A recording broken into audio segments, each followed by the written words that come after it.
Genèse, chapitre 14, versets 1 à 12.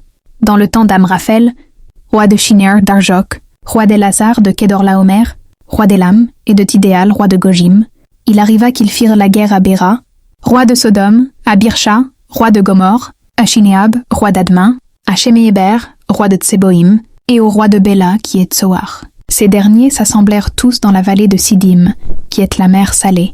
Pendant 12 ans, ils avaient été soumis à Kedorlaomer.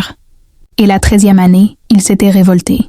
Mais la 14e année, Kedorlaomer et les rois qui étaient avec lui se mirent en marche, et ils bâtirent les Réphaïm à Ashteroth-Karnaïm, les Ouzim à Ham, les Émim à Shavé-Kirjataïm, et les Oriens dans leurs montagnes de Séhir, jusqu'aux chênes de Paran, qui est près du désert.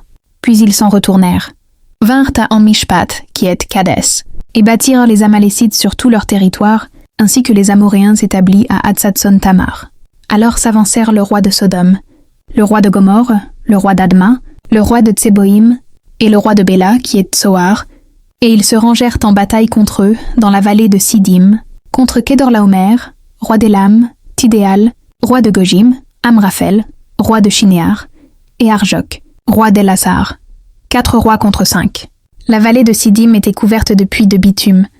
Le roi de Sodome et celui de Gomorre prirent la fuite et y tombèrent. Le reste s'enfuit vers la montagne. Les vainqueurs enlevèrent toutes les richesses de Sodome et de Gomorre, et toutes leurs provisions. Et ils s'en allèrent. Ils enlevèrent aussi avec ses biens Lot, fils du frère d'Abram qui demeurait à Sodome. Et ils s'en allèrent.